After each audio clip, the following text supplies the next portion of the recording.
Bueno, seguimos aquí con el tema de la materia de flujo multifásico en tuberías. El tema que vamos a ver hoy es flujo de gas a través de estranguladores. Bueno,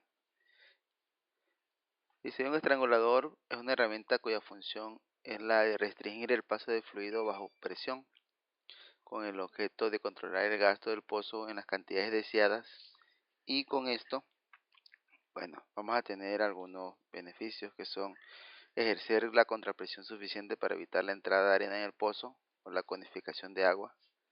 Segundo, conservar la energía del yacimiento, asegurando una declinación más lenta de su presión. Y tercero, proteger el equipo superficial y subsuperficial. Aquí podemos ver una imagen de donde va colocado el estrangulador. Va colocado después de lo que es la cabeza del pozo. Eh, Prácticamente es un dispositivo que reduce el área de flujo y esto va a ocasionar que la presión pues se pueda conservar, ¿no? La presión del pozo. ¿Cuáles son los principios teóricos? Los principios sobre los cuales se soporta esta teoría son los que se deducen de la ecuación general de balance de materia, de energía, que se expresa en lo siguiente.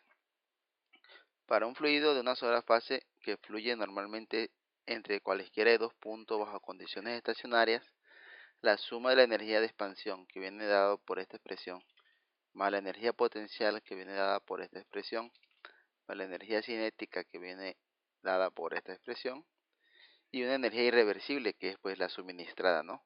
Toda esa suma deberá ser constante. En resumen, la siguiente expresión pues quedaría de esta forma matemáticamente. Bueno, aquí podemos ver la imagen como el flujo pues se reduce en esta área y pues eso va a ocasionar un cambio pues de presión. En el caso de flujo a través de un estrangulador, los límites de integración son los siguientes. La entrada 1, que es la que aparece aquí, y la entrada 2, que es la que está acá. Como los estranguladores que se instalan en la boca de pozo para controlar la producción están basados en el principio de flujo crítico, se pretende al seleccionar uno de ellos que la presión después de la restricción no afecte a la presión en la cabeza del pozo y como consecuencia de su comportamiento un número Mach igual o mayor a la unidad asegura esta pretensión. Bueno, una forma para entender cómo funciona el estrangulador es como cuando ustedes están con una manguera, está saliendo agua, ustedes le ponen el dedo, ¿qué pasa con el chorro?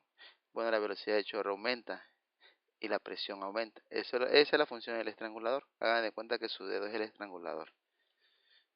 El número de Mach se define como la relación de la velocidad real del fluido entre la velocidad de propagación de la onda acústica en el fluido en cuestión. Es decir, de esta manera. En función de este número se definen tres diferentes regímenes de flujo. Para Mach menor a 1 el flujo es subsónico.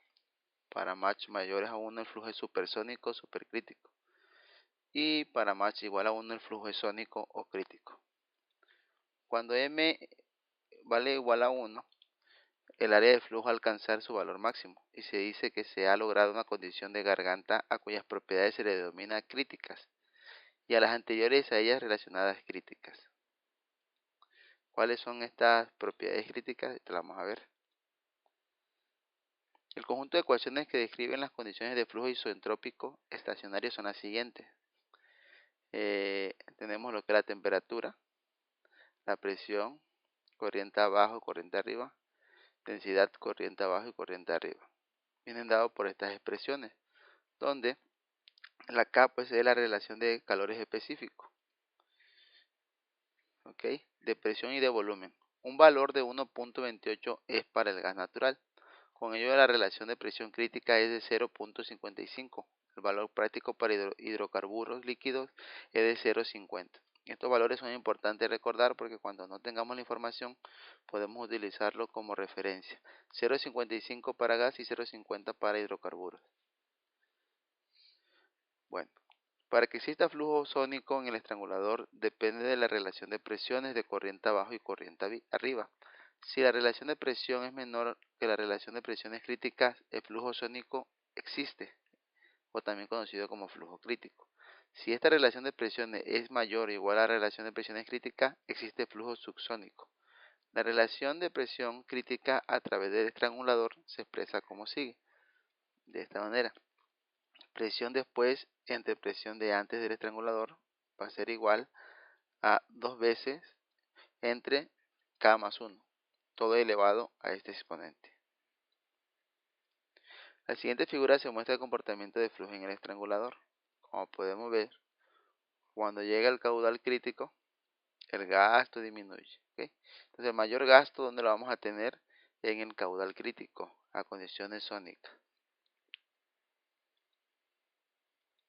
Por lo cual concluimos lo siguiente.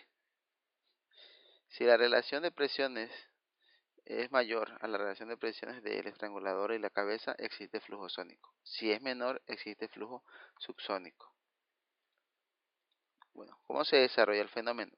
Mientras que la presión del estrangulador permanece igual o menor que la correspondiente al área de salida, esta de aquí, no se presenta ningún efecto sobre el flujo dentro del estrangulador. Es decir, como está aquí, pasa directo el flujo. A medida que la presión del estrangulador aumenta por encima de la presión crítica, progresivamente se forman ondas de choque oblicuas más fuertes, es decir, corriente abajo como aparece en la figura. Una vez que sale el fluido del estrangulador, empieza a rebotar en las paredes de la tubería y se va formando como una turbulencia. El flujo en el estrangulador aún no se ve afectado. En la figura D se ilustra la ilustración en la cual la presión en el estrangulador es lo suficientemente alta para producir una onda de choque normal en la salida. Es así, esta que tenemos aquí, ve como cuando sale el flujo del estrangulador empieza a chocar con las paredes y va a llegar un momento donde se va a estabilizar la presión. ¿Cuál presión? La del estrangulador. Cuando la presión del estrangulador sea mayor a la presión crítica, entonces se va a estabilizar el flujo. Considere un estrangulador como el de la figura, el cual está en conexión con la cabeza del pozo que provee la presión de PTH. La descarga ocurre en la tubería de escurrimiento, en la cual la presión se denota por presión de escurrimiento y se denomina presión corriente abajo del estrangulador. Se supone que la PTH es suficientemente alta para producir condiciones de flujo sónico en la garganta y flujo supersónico corriente abajo. Vamos a analizar lo que es el flujo sónico, cuáles son las ecuaciones que aplican para el gas. El flujo de gas a través del estrangulador bajo condiciones subsónicas se puede expresar por la siguiente ecuación, que es esta, donde pues el gasto viene en miles de pies cúbicos por día. El área pues va a ser en pulgadas cuadradas. ¿Cuál área? Pues el área del estrangulador. La presión corriente arriba pues sería la PTH. Temperatura corriente de arriba pues la presión de cabeza, la temperatura de cabeza. Y ojo, importante, en la industria los diámetros de los estranguladores normalmente se dan en 64avos de pulgada. Bueno, aquí hay una letra, una constante CD, que es el coeficiente de arrastre y se puede determinar basado en el número de Reynolds y la relación de diámetros de tubería de producción y diámetro del estrangulador. Este está representado en las gráficas para estranguladores fijos y tipo tobera. También tenemos para tipo orificio, respectivamente. Guo y Galambor en 2005 derivaron una correlación para calcular el coeficiente de arrastre entre números de Reynolds de 10.000 a 1.000.000 para estranguladores de tobera, que es la siguiente correlación. Si no tenemos las gráficas, podemos utilizar esta correlación para determinar el coeficiente de arrastre, donde el diámetro 1 pues es de la tubería, el diámetro 2 pues es el estrangulador y el número de Reynolds, basados en el diámetro 2. Estas son las gráficas que tenemos para poder calcular el coeficiente de arrastre dependiendo del tipo del número de Reynolds. Esta aplica para estranguladores tipo tobera y esta aplica para estranguladores tipo orificio. Para determinar el coeficiente de arrastre se necesita el número de Reynolds y puede ser determinado por la siguiente ecuación. Esta ya lo vimos en la unidad pasada. La velocidad del gas bajo condiciones subsónicas es menor que la velocidad del sonido en el gas y se establece de la siguiente forma, con esta ecuación, ¿sí? Donde el calor específico del gas a presión constante para el aire es 187.7. Ahora vamos a analizar para flujo sónico. Bajo condiciones de flujo sónico, el gasto de gas llega a su máximo valor. Así, el gasto de gas puede aproximar con buena precisión considerando el gas como ideal. Que cuando alcanzamos el flujo sónico, el gas se comporta como un gas ideal y se calcula con la siguiente ecuación.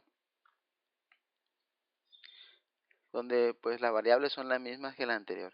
El gasto por el estrangulador, el coeficiente de arrastre no es sensible al número de Reynolds bajos, sino para números de Reynolds mayores a 1.000.000. Entonces los valores de coeficiente de arrastre para un número de Reynolds de 1.000.000 puede ser asumido como el mayor valor para el coeficiente de arrastre. ¿Okay?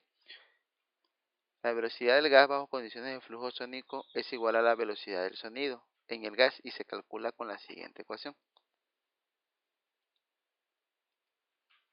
O una aproximación sería esta. ¿Okay? Depende directamente de la temperatura. Temperatura en el estrangulador. Este es un dato importante. Dependiendo de la relación de presión antes y después del estrangulador, la temperatura en el estrangulador puede ser mucho más baja que la esperada. Esta bajada de temperatura se debe al efecto Joule-Thomson. Esto es que la súbita expansión del gas que pasa por el estrangulador causa una caída de temperatura significante y caer fácilmente por debajo del punto de congelamiento y formar cristales de hidratos causando un problema de taponamiento. De esta manera, considerando un flujo de gas ideal, se puede calcular la temperatura después del estrangulador con la siguiente ecuación. Esto es importante porque muchas veces en los pozos se cae bajo la temperatura de congelamiento y se forman los hidratos y esto ocasiona que la tubería se tape. Entonces nosotros necesitamos calcular la temperatura que vamos a tener para ver si es importante suministrar el calor o no.